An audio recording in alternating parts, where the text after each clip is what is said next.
ఇట్లా terrific moment నేను అసలు లైఫ్ లో మర్చిపోలేను. ఏంటంటే నేను అరుణన్నతో షేర్ చేసుకున్నా. అంటే I feel very lucky.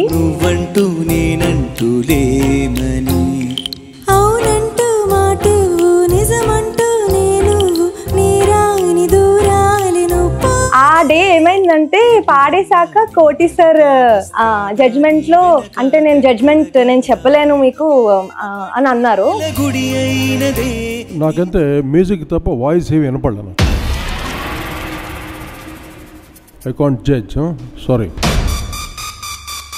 Ticket to finale round select అయిన మూమెంట్, టికెట్ తీసుకున్న మూమెంట్ చాలా ఓవర్వెల్మింగ్ మూమెంట్ అనమాట. నాకు అది ఎంత అంటే డ్రీమ్ లాగా. సో ఇట్లా ఎమోషనల్ అయిపోయా స్టేజ్ పైన. నేను వచ్చే టికెట్ ఇచ్చేస్తా వచ్చే.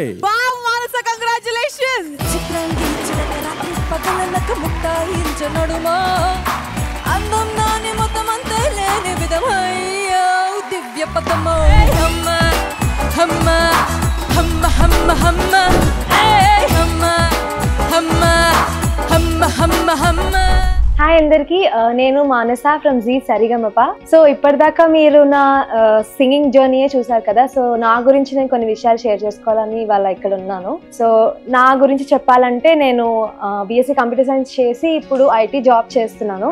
అండ్ మాది స్మాల్ ఫ్యామిలీ అనమాట. నేను, అమ్మ, నాన్న అండ్ అక్క, ఎల్డర్ సిస్టర్.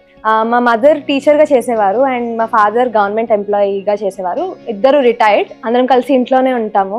బేసిక్ గా నేను సింగింగ్ చిన్నప్పటి నుంచి నేర్చుకోలేదు. అంటే నేను స్పోర్ట్స్ ఎక్కువ ఆడేదాన్ని అనమాట. నేను జిమ్నాస్టిక్స్ చేసేదాన్ని, బాస్కెట్ బాల్ ఆడేదాన్ని. సో తర్వాత కొన్ని ఇంజురీస్ వల్ల నేను స్పోర్ట్స్ ఆడడం తగ్గిపోయింది యాక్చువల్లీ. సో ఆ టైంలో మా మదర్ అంటే ఎందుకు ఆ టైం కూడా ఖాళీగా ఉంచడం అని చెప్పి ఆవిడ she started taking me for music classes. School తర్వాత వెళ్ళేదాన్ని అనమాట. చాలా డిసింట్రెస్టెడ్ గా వెళ్ళేదాన్ని. అంటే అప్పుడు చిన్న పిల్లలం కదా, అంటే బట్ నేర్చుకుంటూ ఉండగా నాకు ఇంట్రెస్ట్ తెలియకుండా కలిగింది.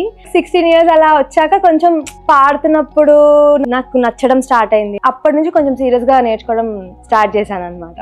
సో సరిగమప ఆడిషన్ యాక్చువల్లీ ఇది నేను ఫస్ట్ టైం ఇవ్వలేదు అనమాట. దీనికంటే ముందు సీజన్స్ కి కూడా నేను ట్రై చేశాను. బట్ ఆ టైంలో నేను అంటే రిజెక్ట్ అయిపోయాను అనమాట. 2-3 సార్లు ట్రై చేసినప్పుడు 2-3 times నేను సెలెక్ట్ అవ్వలేదు. సో ఈసారి మళ్ళీ త్రూ ఇన్స్టాగ్రామ్, యాక్చువల్లీ ఇన్స్టాగ్రామ్ లో జీ తెలుగులో పోస్ట్ చూసాను సరిగమప హైదరాబాద్ ఆడిషన్స్ అని చెప్పి. సో నేను అనుకున్నా ఓకే మళ్ళీ ట్రై చేయాలి. ప్రిపేర్ అయ్యాను అండ్ ఆడిషన్ ఫస్ట్ రౌండ్ నుంచి ఆడిషన్ కి ఇచ్చాను. సో ఎవ్రీ రౌండ్ ఎలా అంటే ఒక్క రౌండ్ గట్టెక్కితే బాగుంటుంది అలా ఉండేది. సో ఫైనల్ రౌండ్ దాకా వచ్చాక కూడా అంటే ఎక్కడో చిన్న భయం ఉండేది. ఎందుకంటే 2-3 times ట్రై చేసినప్పుడు కూడా లాస్ట్ రౌండ్ దాకా వచ్చి లాస్ట్ రౌండ్ లో రిజెక్ట్ అయ్యేదాన్ని అనమాట. సో ఈసారి కూడా అదే టెన్షన్ ఉండేది. అంటే లాస్ట్ రౌండ్ దాకా వచ్చి అరే ఒక్క రౌండ్ క్లియర్ అవ్వాలి అని ఒక భయంతో యాక్చువల్ గా పాడా. బేసిక్ అది ఎలా అంటే అన్నిసార్లు రిజెక్ట్ అయిపోయాక 1 week అయిపోయాక ఇంకా రాలేదంటే నేను అవ్వలేదు, ఈసారి కూడా చేయలేకపోయాను అని అనుకున్నా. బట్ 1 week తర్వాత కాల్ వచ్చింది. వచ్చాక అసలు ఇంకా ఫస్ట్ నమ్మడానికి టైం పట్టింది. నేను ఫుల్ ఇట్లా నిజంగా సెలెక్ట్ అయ్యానా అని ఒక 1 hour ఇలాగా ఫుల్ షివర్, ఇట్లా హ్యాపీనెస్, ఓవర్వెల్మింగ్ టైప్ అలా ఉండింది అనమాట.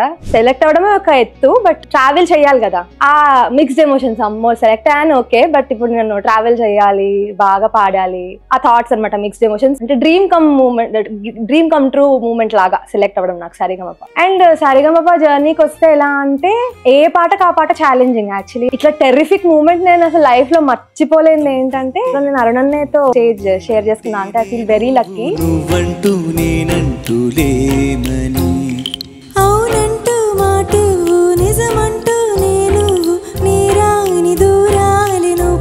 ఆ డే ఏమైందంటే పాడేశాక కోటి సార్ జడ్జ్మెంట్ లో అంటే నేను చెప్పలేను మీకు అని అన్నారు.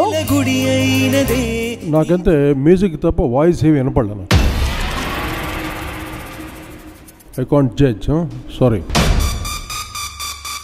ఆ పాయింట్ ఆఫ్ టైంలో అది ఎలా అయిందంటే అయ్యా ఆయన అంటే లైక్ అయిపోయింది ఇంకా గాన్ అని అనుకున్నాను నేను. అంటే అంత పెద్ద పర్సన్ తోటి స్టేజ్ షేర్ చేసుకుంటున్నప్పుడు నేను సరిగ్గా పాడలేదా అని ఒక భయం అనమాట. అంటే అది ఒక టెరిఫిక్ మూమెంట్, లైఫ్ మొత్తంలో మర్చిపోను ఆ మూమెంట్ మాత్రం. Ticket to finale round select అయిన మూమెంట్, టికెట్ తీసుకున్న మూమెంట్ చాలా ఓవర్వెల్మింగ్ మూమెంట్ అనమాట. నాకు అది ఎంత అంటే డ్రీమ్ లాగా. సో ఇట్లా ఎమోషనల్ అయిపోయా స్టేజ్ పైన. నేను వచ్చే టికెట్ ఇచ్చేస్తా వచ్చే.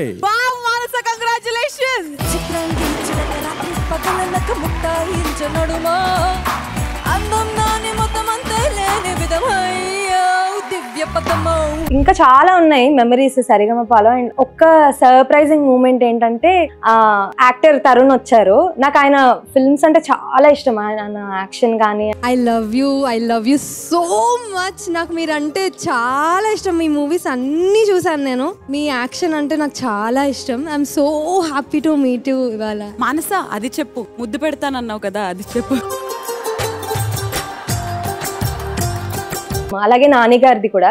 సో వీళ్ళిద్దరూ వచ్చారు, నేను అస్సలు ఎక్స్పెక్ట్ చేయలేదు. అంటే కలుస్తానని కానీ ఎప్పుడు అనుకోం కదా. సో ఆ వాళ్ళని అలా దగ్గరగా స్టేజ్ మీద నుంచి చూడడం అంటే సడన్ ఎంట్రీ కదా, వాళ్ళు సడన్ గా ఎంటర్ అవుతారు స్టేజ్ మీదకి. సో అవి రెండు మూమెంట్స్ చాలా ఇష్టపడే వాళ్ళని కలుస్తానని అనుకోలేదు. సో అది బిగ్గెస్ట్ సపోర్టర్స్ నా జర్నీలో అంటే ఫస్ట్ డెఫినెట్ గా మా పేరెంట్స్, మా మదర్ అండ్ ఫాదర్ చాలా సపోర్ట్ చేస్తారు నన్ను. అంటే ఎప్పుడు నన్ను ఏ విషయంలో రెస్ట్రిక్ట్ చేయలేదు, ఎప్పుడు నన్ను ఏ విషయంలో క్వశ్చన్ చేయలేదు.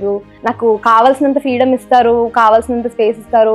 అంటే నేను ఏం చెప్పినా అర్థం చేసుకుంటారు. అంటే తప్పు చేస్తే కరెక్ట్ చేస్తారు, కానీ ఒక ఫ్రీడమ్ ఇస్తారు నాకు. అండ్ దానివల్లే నేను ఎన్నిసార్లు కింద పడినా మళ్ళీ లేవగలిగాను. అంటే మా పేరెంట్స్ తర్వాత నా గురువు శ్రీ సౌమ్య అక్క.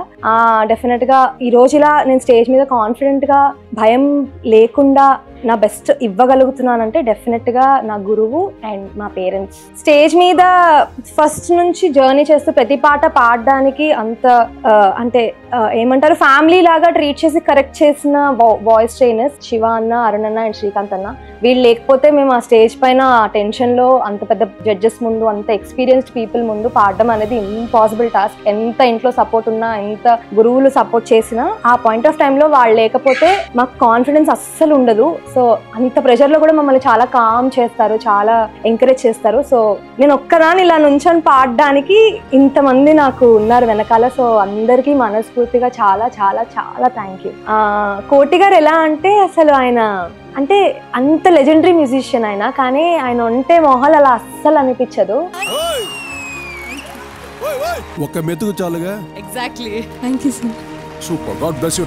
చాలా జోవియల్ గా ఇలా మాతో కలిసిపోతారు. అసలు ఎలా అంటే ఆయన రాగానే ఇంకా అసలు టెన్షన్ ఏం ఉండదు అనమాట. ఇలా చిల్ గా ఉంటుంది, అంతే ఏం కాదులే పాడేచ్లే అని ఒక ఎన్వైరన్మెంట్ క్రియేట్ చేస్తారు ఆయన స్టేజ్ మీదకి వచ్చినప్పుడు. ఆయన చిన్న చిన్న పంచ్ డైలాగ్స్ వేస్తారు, భలే వేస్తారు. అసలు ఎంత క్యూట్ గా ఉంటాయి అవన్నీ. చాలా ఐ ఫీల్ వెరీ బ్లెస్డ్ ఆయన ముందు పాడడం కానీ, ఆయన జడ్జ్మెంట్ లో ఆయన కమెంట్స్ తీసుకోవడం చాలా లక్కీ అని అనిపిస్తుంది. సేమ్ అలానే శైలజమ్మ కూడా, ఆవిడ కూడా అసలు చాలా ఒక అమ్మ ముందు పాడుతున్నట్టు అనిపిస్తుంది అనమాట ఆవిడ ఉంటే. అంటే అలా కామ్ గా జస్ట్ అలా ఉంటారు. అంత పెద్ద పెద్ద వాళ్ళు కూడా అంత గ్రౌండెడ్ గా ఉండడం అసలు చాలా, అది చూడడం దగ్గర నుంచి ఇలాగా ఎక్స్పీరియన్స్ చేయడం అనేది అది చాలా ఎంతో బ్లెస్సింగ్స్ ఉంటాయి కానీ జరగదని నేను అనుకుంటా. శ్యామ్ గారు అనంత్ గారు వీళ్ళైతే అసలు ఎలా అంటే ఇలా ఎంటర్టైన్మెంట్ అనమాట. వీళ్ళు స్టేజ్ కి ఎక్కిన మూమెంట్ నుంచి అసలు ఎంత హడావిడి ఉంటుంది ఫుల్. ఇట్లా అనంత్ గారు వస్తే అసలు ఫుల్ కామెడీ. శ్యామ్ గారు కూడా అసలు ఆయన డ్రెస్సింగ్ సెన్స్ కానీ, అనంత్ గారు డ్రెస్సింగ్ సెన్స్ కానీ అసలు క్రేజీ ఉంటాయి. మేమందరం చాలా blessed. Thank you so much. So ఇదన్నమాట నా జర్నీ.